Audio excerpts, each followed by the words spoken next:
लीजिए सुनिए, देवकीनंदन खत्री के लिखे उपन्यास चंद्रकांता संतति के 19वें भाग के 15वें बयान को मेरी यानी समीर गोस्वामी की आवाज में। तिलिस्मी इमारत से लगभग 2 कोस दूरी पर जंगल में पेड़ों की घनी झुरमुट के अंदर बैठा हुआ भूतनाथ अपने 2 आदमियों से बातें कर रहा है। भूतनाथ: तो क्या तुम उनके पीछे पीछे उस खोह के मुहाने तक चले गए थे? एक आदमी: जी नहीं, थोड़ी देर तक तो मैं उन नकाबपोशों के पीछे पीछे चला गया, मगर जब देखा कि वे दोनों बेफिक्र नहीं हैं बल्कि चौकन्ने होकर चारों तरफ खास करके मुझे गौर से देखते जाते हैं, तब मैं भी तरह देकर हट गया। दूसरे दिन हम लोग कई आदमी एक दूसरे से अलग दूर दूर बैठ गए और आखिर मेरे साथी ने उन्हें ठिकाने तक पहुंचाकर पता लगा ही लिया कि ये दोनों इस खोह के अंदर रहते हैं। इसके बाद हम लोगों ने निश्चय कर लिया और उसी खोह के पास छिपकर मैंने स्वयं कई दफे उन लोगों को उसी के अंदर आते जाते देखा और ये भी जान लिया कि वे लोग 10-12 आदमी से कम नहीं हैं। भूतनाथ: मेरा भी यही ख्याल था कि वे लोग 10-12 से कम न होंगे। खैर, जो होगा देखा जाएगा। अब मैं संध्या हो जाने पर उस खोह के अंदर जाऊंगा। तुम लोग हमारी हिफाजत का ख्याल रखना और इसके अतिरिक्त इस बात का भी पता लगाना कि जिस तरह मैं उनकी टोह में लगा हुआ हूं उसी तरह और कोई भी उनका पीछा करता है या नहीं। आदमी: जो आज्ञा। भूतनाथ: हाँ, एक बात और पूछना है। तुम लोगों ने जिन 10-12 आदमियों को खोह के अंदर आते जाते देखा है, वे सभी अपने चेहरे पर नकाब रखते हैं या सिर्फ 2-4? आदमी: जी, हम लोगों ने जितने भी आदमियों को देखा सभी को नकाबपोश पाया। भूतनाथ: अच्छा, तो तुम अब जाओ और अपने साथियों को मेरा हुक्म सुनाकर होशियार कर दो। इतना कहकर भूतनाथ खड़ा हो गया और अपने दोनों आदमियों को विदा करने के बाद पश्चिम की तरफ रवाना हुआ। इस समय भूतनाथ अपनी असली सूरत में न था, बल्कि सूरत बदलकर अपने चेहरे पर नकाब डाले हुए था। यहां से लगभग कोस भर की दूरी पर उस खोह का मुहाना था, जिसका पता भूतनाथ के आदमियों ने दिया था। संध्या होने तक भूतनाथ इधर उधर जंगल में घूमता रहा और जब अंधेरा हो गया तब उस खोह के मुहाने पर पहुंचकर चारों तरफ देखने लगा। ये स्थान एक घने और भयानक जंगल में था। छोटे पहाड़ के निचले हिस्से में 2-3 आदमियों के बैठने लायक एक गुफा थी और आगे से पत्थरों के बड़े बड़े ढोंकों ने उसका रास्ता रोक रखा था। उसके नीचे की तरफ पानी का एक छोटा सा नाला बहता था, जिसमें इस समय कम मगर साफ पानी बह रहा था और उस नाले के दोनों तरफ भी पेड़ों की बहुतायत थी।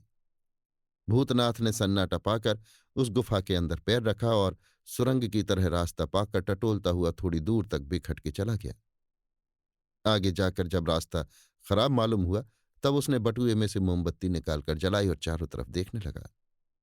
सामने का रास्ता बिल्कुल बंद पाया, अर्थात सामने की तरफ पत्थर की दीवार थी जो एक चबूतरे की तरह मालूम पड़ती थी, मगर वहां की छत इतनी ऊंची जरूर थी कि आदमी उस चबूतरे के ऊपर चढ़कर बखूबी खड़ा हो सकता था। अतः भूतनाथ उस चबूतरे के ऊपर चढ़ गया और जब आगे की तरफ देखा तो नीचे उतरने के लिए सीढ़ियां नजर आईं। भूतनाथ सीढ़ियों की राह नीचे उतर गया और अंत में उसने एक छोटे से दरवाजे का निशान देखा, जिसमें किवाड़ पल्ले इत्यादि की कोई जगह न थी। केवल बाएं दाहिने और नीचे की तरफ चौखट का निशान था। दरवाजे के अंदर पैर रखने के बाद सुरंग की तरह रास्ता दिखाई दिया, जिसे गौर से अच्छी तरह देखने के बाद भूतनाथ ने मोमबत्ती बुझा दी और टटोलता हुआ आगे की तरफ बढ़ा। थोड़ी दूर जाने के बाद सुरंग खत्म हुई और रोशनी दिखाई दी। ये हल्की और नाम मात्र की रोशनी किसी चिराग या मशाल की न थी, बल्कि आसमान पर चमकते हुए तारों की थी, क्योंकि वहां से आसमान तथा सामने की तरफ मैदान का एक छोटा सा टुकड़ा दिखाई दे रहा था। यह मैदान 8 या 10 बीघे से ज्यादा न होगा। बीच में एक छोटा सा बंगला था। उसके आगे वाले दालान में कई आदमी बैठे हुए दिखाई देते थे तथा चारों तरफ बड़े बड़े जंगली पेड़ों की भी कमी न थी। सन्नाटा देखकर भूतनाथ सुरंग के पार निकल गया और एक पेड़ की आड़ देकर इस ख्याल में खड़ा हो गया कि मौका मिलने पर आगे की तरफ बढ़ेंगे। थोड़ी ही देर में भूतनाथ को मालूम हो गया कि उसके पास ही एक पेड़ की आड़ में कोई दूसरा आदमी भी खड़ा है। ये दूसरा आदमी वास्तव में देवी सिंह था, जो भूतनाथ के पीछे ही पीछे थोड़ी देर बाद यहां आकर पेड़ की आड़ में खड़ा हो गया था और वो भी सूरत बदलने के बाद अपने चेहरे पर नकाब डाले हुए था, इसलिए एक को दूसरे का पहचानना कठिन था। थोड़ी ही देर बाद 2 औरतें अपने अपने हाथों में चिराग लिए बंगले के अंदर से निकली और उसी तरफ रवाना हुई जिधर पेड़ की आड़ में भूतनाथ और देवी सिंह खड़े हुए थे। एक तो भूतनाथ और देवी सिंह का दिल इस ख्याल से खुटके में था ही कि मेरे पास ही एक पेड़ की आड़ में कोई दूसरा भी खड़ा है।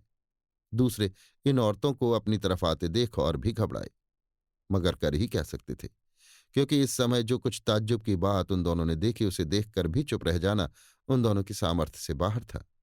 अर्थात कुछ पास आने पर मालूम हो गया कि उन दोनों ही औरतों में से एक तो भूतनाथ की स्त्री है जिसे वो लामा घाटी में छोड़ आया था, और दूसरी चंपा। भूतनाथ आगे बढ़ना ही चाहता था कि पीछे से कई आदमियों ने आकर उसे पकड़ लिया, और उसी की तरह देवी सिंह भी बेकाबू कर दिए गए। अभी आप सुन रहे थे देवकीनंदन खत्री के लिखे उपन्यास चंद्रकांता संतति के 19वें भाग के 15वें बयान को मेरी यानी समीर गोस्वामी की आवाज में। इसी के साथ चंद्रकांता संतति का 19वां भाग अब समाप्त होता है।